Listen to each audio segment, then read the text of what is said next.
Welcome to another episode of Parenting in the Far North. I'm your host, Ariane Bureau. Today's guest is Ian Amidon, husband, a father to a 4-year-old boy, an oil field worker turned medical assistant turned full-time firefighter. We're going to talk about that. We'll just call him a jack of all trades. He also runs 2 podcast shows, loves to travel, is a food junkie, and enjoys making people laugh.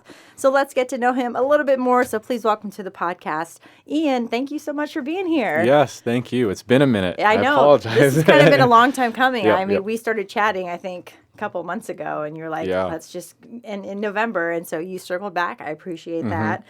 Before we kind of dive into everything that we wanted to chat about, how do you go from oil field worker to medical assistant to full-time firefighter? Give our listeners just kind of a little rundown of who is Ian. Are you from here? I am. Born and raised, Nice. Chugiak alumni, class of 2005. Wait a minute, Chugiak Mustangs. Okay. Yep. I knew I liked you. Yeah.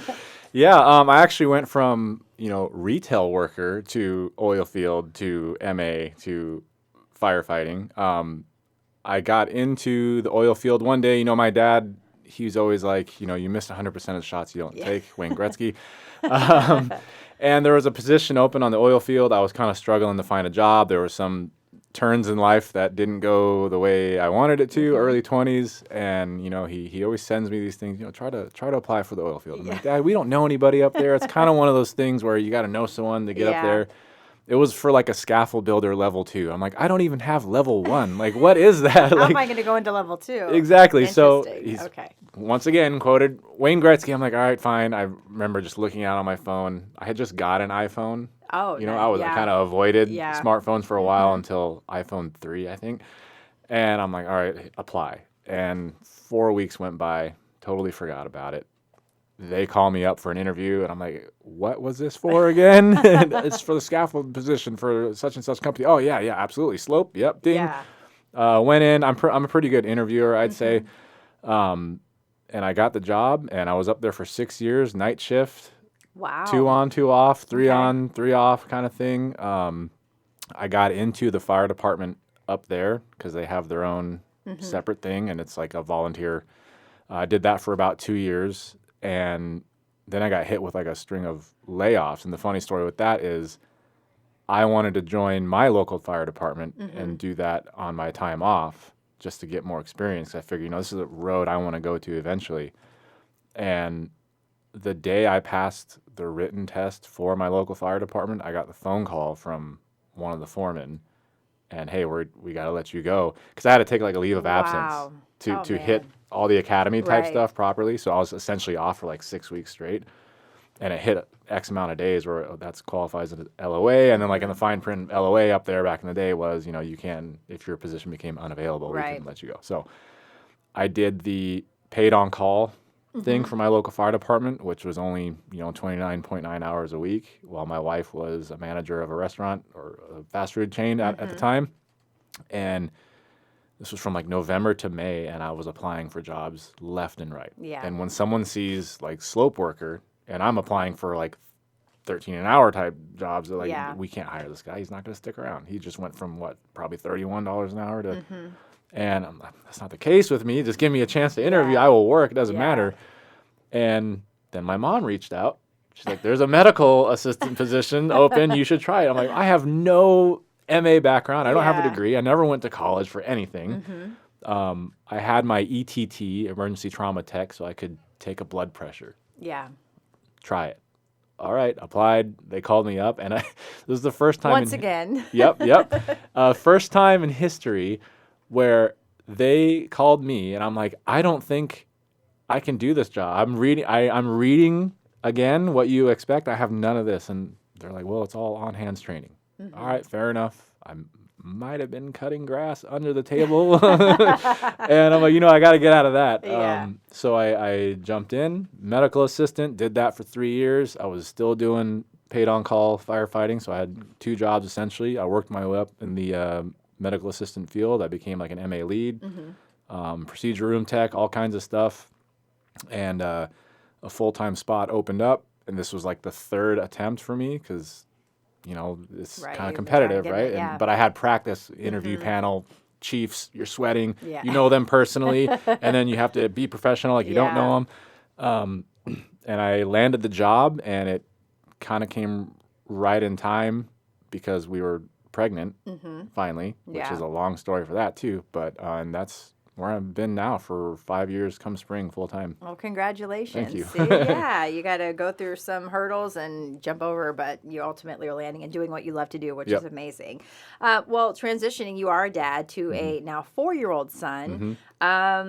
Tell me a little bit about him before we kind of go back to the early years of fatherhood. How is the 4-year-old now? I have a 9-year-old, but I remember that stage. They're kind of everywhere. Who has his personality, mom or dad? Who does he A little take bit of behind? both, Yeah? which is scary, and every parent, I think you see yourself 100%. Yeah. And sometimes You're like, wow. oh my God, Yeah. that is me. And Get a taste of your own medicine. exactly. So he's about equal, everything across the board, even looks 50-50, just down the middle, personality. We're working on when something goes wrong, he goes 100 miles an hour. I messed up. And then he's embarrassed. He hates himself kind of thing. And I'm like, man, that's kind of how I was. But the thing is like, I didn't really recognize stuff like that in me until you have kids. And then you're like, all right, I have to work on that. So, but he is the light of my life, and as frustrating as it is most of the time, I wouldn't change it for the world. Right. I totally agree with that. You mentioned when your wife was pregnant during the whole 9 months, she was going through PCOS. What was that experience like? And for you as her husband, and then, just you guys as a couple, and this is your first too. So was that something that she had experienced before or had, or was that something that was onset with the pregnancy? So we tried for about 2.5 years going through all the tests. They usually start with the males first to make sure everything's kosher. Yeah. And then when that was fine, they moved tests to the mom, or going to be mom. And on like a scale, it was almost like mild PCOS, I would say. I don't know. It's such a broad spectrum nowadays. But she had it, and so that started, I think it was January 2019 is when they made like the official diagnosis, like, okay, this is like, PCOS. And they explain what they think, where it might come from, the causes of it, diets, just genetics, whatever. Yeah. So we started the whole injection route where I would inject, and I can't remember the medication, so forgive me, but doesn't matter. Once a month before the window of opportunity doing all this, and then we would wait a couple days, we'd have our window of opportunity, and then it would be driving to Anchorage for ultrasounds just to see the size of it, if it was an appropriate size egg, and then, it was failure after failure after failure till about May. And I noticed it was almost just like a reverse effect. Like libido was going down, drive was going down, just depression was setting in, just will to want to do anything was going down. The whole like I'm probably just broken mindset. So I told her, May, and there are times where like, okay, I'm drawing a line, and I'm gonna be direct. All right, this is the plan. If we don't get it in May, June 1st. We're stopping everything. There's no chemicals, nothing, no injections. Yeah. We're throwing everything out that's packaged food, and we're going to hit like a paleo diet / like keto diet. I learned a lot about like paleo diet and anti-inflammation stuff in the pain clinic I worked at.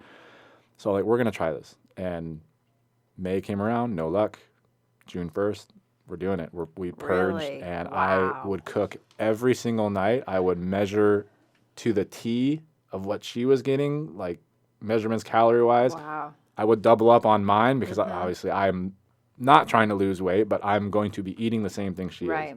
I'm not diving into white rice. My Filipino ancestors probably hated me. Rice and black beans for her on the Cuban side, none, gone, right? Oh, man. And like, nope, I'm just going to double my intake, and we're going to watch this, and we would work out. I went with her 6 nights out of 7, and I think she dropped about 44 pounds between June and October, and then it just happened. Now, you guys got pregnant. Yeah. I don't know if it had anything to do with our Halloween party where I was dressed up like Nikki Sixx from Motley Crue, but we found out like almost to mid-November is when we found out, and like I was in bed, ready for work, and she comes out of the bathroom because she's like, I'm just going to take a test. I don't think I'm late. She comes out. She's like, babe, lights on. I'm pregnant. I'm like, what? No, I'm freaking out. I don't want to like yell into it, but like, all right. But I was like, what do we do? What do we do now? What's going on? What are we supposed to do? Yeah. So, oh, wow. Yeah. I mean, so did you notice a difference in that time with doing the new diet? And did she, what was her kind of mood like? Did you see a difference in her? Yeah. And, I think there's multiple factors, I think, that can contribute to how we got pregnant. Not thinking about it. I was going to say, probably you took a ton of stress off. Oh, yeah, 100%. That pressure's not there. Yeah, let's just stop worrying about it. And, obviously working out, there's always benefits to working out no matter what. And just keeping the mind distracted. And, I'm still a firm believer in the changing of the diet. And when I saw that, like, man, we've stuck to it pretty good for the most part. And we're actually starting it again in January just because. But, it was a massive change in just her mood. Wow. Let's just stop thinking about it, right? And then it happened. That's pretty incredible. Okay, so now you guys are pregnant. What was that 9 months like? Did you have to still kind of continue on that diet? Because now she's, has carrying a baby where some of her food's a little bit different that you had to, add in. Yeah, so if I remember, we did, but then there's those like cravings. Yeah. So her first craving before we knew we were pregnant was like McDonald's French fries. She just wanted French fries. And I'm like, what? Yeah. Randomly. And they are good. They are. And they're dangerously addicting. Yeah, I know. Right? So we were obviously, my sister was the first one that we called, and she was in the medical field as well. Actually worked at one of the women's clinics out here in Anchorage, which is where we went for the whole pregnancy. And we need to get you in now to do blood tests, to just confirm and like check your, I can't even remember the terminology now, but check your levels, and you got to take, and she took a medication for like the first 15 weeks, and it was, side effects were like migraines, and she already has chronic migraines, right? Yeah. So it was the headaches, it was just like the bloating feeling and like everything. So first 15 weeks was dang near constant headaches. And just uncomfortable because of this medication, on top of the changes a woman's body goes through. Right. And I think that ended like first week of January, like 15 weeks. She only had to do it for like 12. I'm like, let's just do it for 15. Yeah. That window where the chance, like anything could happen. Yeah, that 3 month mark. Let's just, let's do that. And then she came off that, and it was just the usual worries, Yeah. Googling things is goodness. Yeah. Which you can go down a rabbit hole. Oh, absolutely. Yep. So your son is born. Did she have an okay delivery? Yep. That's good. Everything went smooth. It was kind of at the peak of COVID. So interesting. Yeah. So my picturesque idea of me going through the double doors, holding my new son and giving it to my parents. Nope. Nobody was in the hospital. Pregnancy went smooth. He was born July 7th. We were there for, I was hoping it was going to be the 4th just because, but we were there for a couple days and he just kind of came out. Like I actually was there with the nurse. Like she was crowning and I see his head. I'm like, doctor?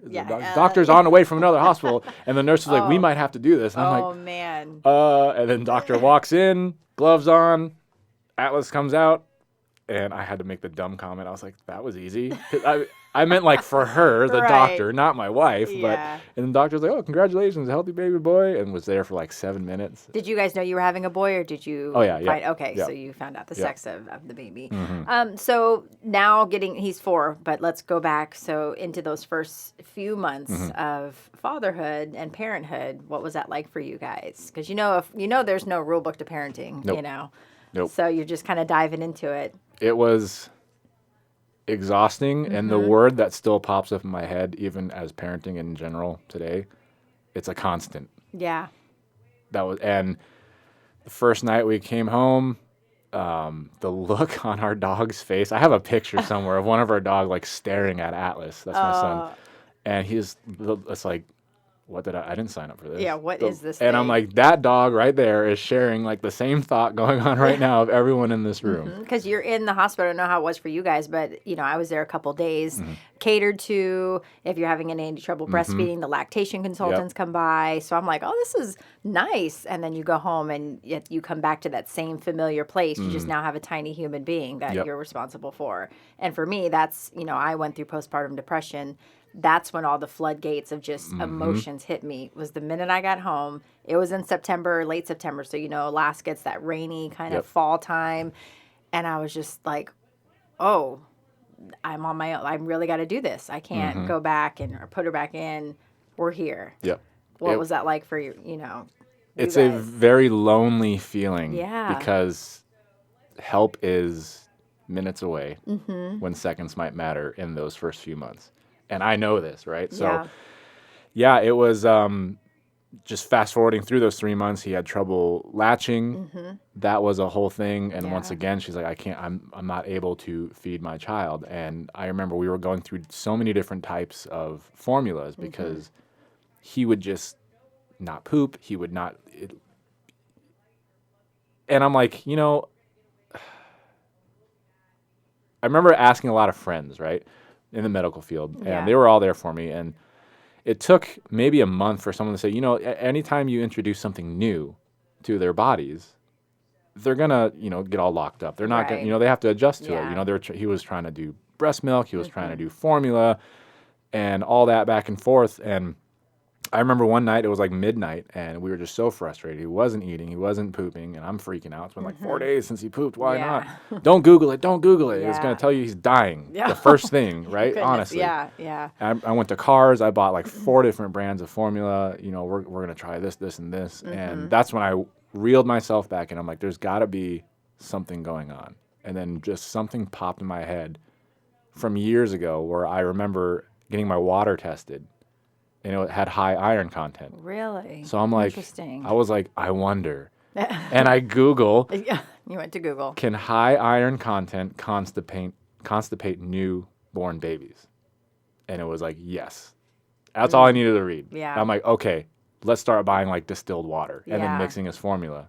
And then let's bear the no pooping for 2 weeks and just the uncomfortable gassiness. We're moving his legs. We're doing the windy, everything. Yeah. And then it was fine. Man. So distilled water on formula until he went to food, right? So I know. Wow. That's pretty crazy. That's awesome. We talk a lot about self-care, with the podcast and parenting, and I love hearing from the dads. That's why I'm so grateful that you're here. Because you guys experience it in a whole new way. You're supposed to be the provider, the protector, be strong for your wives and your spouses or your partners.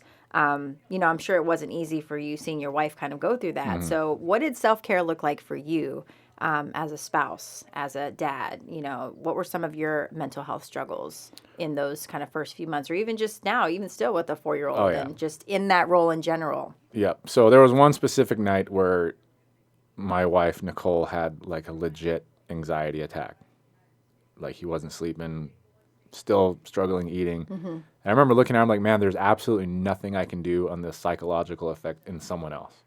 I can stay up for longer. I can absorb more of the duties. Just please go rest, go rest, go rest. And that's kind of drilled into our heads as dads is like, when a mother has her child, she gives up everything and all energy goes into the child. So as a dad, my energy is going into the child and my energy is going into my wife still just to absorb everything because that's how I see as my job. Right. Is I'm supposed to be able to take the hits, dish them out when necessary, not in a weird way, but just absorb everything coming at the family and just reflect and defend the family household. Right. That's what I meant. And I noticed, okay, I need to look into myself too because we can break 100%. Yeah. So after about 3 months, we started working on like a schedule type thing, like a sleep schedule so I would have him up in the master bedroom with us.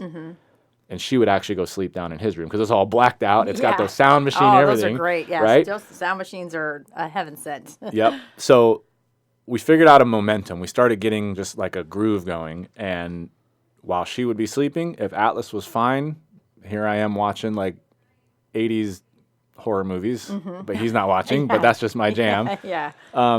I'm like, man, it's feeling really good. I'm able to start kind of still do the things I like to do. So I'd go do like 20 minutes of gaming as long as he was fine. I'm still trying to, just distract myself just ever so slightly. And it's kind of crazy how 20 minutes here, 20 minutes there, 15 of just something that you're into, just go do it. And then maybe if you need to do it while your partner is awake, communicate with them like, hey, I need 15 minutes because what do I do for my wife? When she wants to go wash her hair, do her hair, boom, there's your half hour, go do it. It's amazing how like, oh, you want to get your nails done? Those little things makes you feel refreshed and kind of back into reality. And I think little doses of that, whether once a day, once every other day, can go a long way. And I still do it. Yeah, as it makes a huge difference. That's awesome. Why do you think so many men kind of struggle to be able to kind of get into that vulnerability? I feel like COVID, like you mentioned, you had your son during COVID. I feel like COVID kind of blew the lid wide open on mental health, which is great. Still think we have a long way to go, but what would be, words of wisdom or any advice to dads out there listening? Because I know when I did my special, I had emails from husbands and men saying, my wife's going through that and they want to be there, but a lot of times they don't really know how. Yeah. You're speaking to the guys, the fellas. I would just say, obviously communication is the top thing. That's where anything can break down, is with communication with anything. And, be ready to be just there, just you, solo mode. Let her go out and do what she needs done. And then also communicate back. Listen, I need to go to the man cave and do something like this. And there's no shame in admitting like, hey, my brain is cooked. I'm done. And like, you know what? It's just you and your spouse and your child. No one else. Who cares what anyone else thinks? But that's just that's it. No one's judging you on it. And I think that's something we got to pay attention to. Is come out and say it like, hey, I understand that I'm the provider and protector of this family, and it's okay to be like, I need a break. Yeah. You can let your shield down for a little bit, and most times nothing's going to happen, right? Yeah. Do you feel like just in your field, working in the oil field, that's those elements in itself, but also being a firefighter, do you feel like that contributed a little bit more to your mindset of being able to kind of, dial into that? A little bit. Jobs like that, you kind of build a resilience to being tired physically, mentally. And probably nothing really surprises you. Exactly. So, maybe I have a little edge on that. I'm able to take on quite the load just because of the resilience I've built over the last 17 years now. And I have no advice on how to build your resilience quickly. Yeah. Just, expose yourself to it, and over time it'll come. So now, fast forward a 4-year-old. What's been your most fun stage, with your son, or because they're all different, and you got way more to go. And I think still, even as an adult, even with our parents, like we're still in these adult stages. But for you now, what's kind of been one of your fun moments, stages with your son? So no secret to most of my friends and family, but I am a nerd, gamer nerd. So he has been getting into like Mario Kart. Oh. He totally does it on his own. Nice. Which upgraded to Forza 5 on Xbox, which it's like he's a better driver than I. And it's kind of cool because you can set the GPS and it's like, all right, you got to follow the blue line. And you have to follow the road. And just seeing a 4-year-old with a big old controller still in his hands, and he's the coordination kind of thing. And now he's playing like Mario Wonder. And now it's just cool because now I can sit down and play Mario Kart with my little buddy. Yeah. Because I'm pretty... I don't want to say introvert, but when I'm home, I'm home. I have friends, but very rare do we go out and hang out with anyone. Yeah. At least on my part. My wife has her friends, but I like if I'm paying the mortgage I'm paying, I'm gonna be home when I'm home. Right? Enjoy my comfortable house. Exactly. The sweat and blood I've put in my house. Yeah. I'm gonna enjoy it every second. So it's cool now to have a little buddy that I can game with. That's not 3,000 miles away. He's 2 feet away. So that's, at this time right now, the most enjoyable thing for me is being able to game with my child. Nice. Do you feel like just kind of in going through parenthood and with you and your wife that brought you guys closer, stronger? Yeah. Yep, 100%. My wife and I, we like Maverick and Goose, but Yeah. our goose doesn't die in this movie. Well, that's good. Yes. Yeah, we're pretty, 50-50 on everything. Yeah. And, there are those moments like, man, we're badass. Yeah. Hands down. We're just doing it. Just a team. Yep. It's like your little unit. Well, you have Atlas. He's kind of doing his own thing. He's the only child. Or do you guys think about expanding your family, having more? Absolutely. I want a daughter next. Well, watch out. Name picked out, Luna May. Luna May. Okay. Yep. We don't know when. Yeah. I didn't have my siblings until I was 6, so I'm thinking it's going to push around that time frame to where Atlas is, in school. Yeah. A lot of factors, obviously, economy type stuff, money. It's, we're paying like $707 for daycare. Yeah, that's childcare. Yeah, it's insane. And so I'm like, let's wait until he's in school to where it's not going to be like $1,400. And but hopefully if we time it right, mom and dad finally retire. So grandma and grandpa. My goodness, let me tell you. And your family's still here, so they're close by. Yep. Yeah. I mean, my mom and dad live in Eagle River, and I'm in Anchorage. And let me tell you, just having grandparents by is amazing. And just seeing that relationship with your kid, with their grandparents. Because my brothers and I, our grandparents were in New Orleans, and my dad was military. So we would always see our cousins get together and be like, man. So the fact that, I have 2 nephews and my daughter, and they literally are there every weekend. It's like a little apartment for them. Yeah. They're like, we're going to Granny's. And then, that gives us time to have our time with our, partners and spouses. And then they get to just give back to us during the week. So that's been awesome. Yeah. So that's great that your parents, is her family here as well? They're in Miami. So she's from Miami. Oh, well, see, now you guys got to go warm beaches and tropical. And we were just there a couple months ago, too. Nice. So Atlas is a little traveler by now. He's been to, I think, Florida 3 times now and Hawaii once. So hence his name. That's pretty cool. Yeah. I like that, Atlas. Where did Atlas come from? Everyone knows Atlas, the famous image of him holding up the world, weight of the world on his shoulders, which I've always felt like, personally, I've carried, but it came from the band Coheed and Cambria and their song Atlas. Okay, well, there you go. Interpret it how you want. Yep. Well, I love all of this info. I always like to give my guests kind of the last thought, final word, advice, or anything else that you want to mention or add or feel that's important or you want to share. I will let you have the floor. And it can be about anything, parenting, fatherhood, firefighting, just in general, following your passions. Yeah, follow your passions. Surround yourself with folks with like-minded mindset for goals, just, to stay on track. Because I'm a firm believer, the closest 4 to 5 people around you, that's kind of how your mindset's going to be. And take time for yourself. It's the same sign-off I say for my podcast is if you find 15 minutes, whether it's gaming, playing guitar, watching football highlights, whatever you do it and make it a habit. Because I promise you, your mind will be a lot clearer and more reset than it was prior to doing it. I love that. And your podcast name, where folks want to listen and hear more of you, where would they need to go? Yeah, so I've taken kind of a hiatus. I'm getting back into it. January 1st, I'm going to kind of hit it a little bit harder. I have 2 podcasts. First one's called Small Town Famous, Coffee, Bourbon, and the Grit in Between. Long story with that. It used to be very... That's another podcast for finding the name of it. Okay. Yes, it was very political driven, and then I started bringing on like career type stuff and talking to people. I won't get into that. And then the more so parenting one is called Instructions Not Included. Oh, that's a great name. Oh, man, that's a great name. Instructions Not Included. And who do you have on that? What's that one kind of? Most of it's just me. Honestly, it's a lot of like just... It's kind of my vent session. I've been doing like on-the-go shows lately where it's just straight from my phone. I'm waiting to actually pick up my kid from preschool and take him to the daycare, where I do like 10, 15-minute kind of family update stuff. That's and cool. Like, this is what I'm going through right now, and this is the craziness.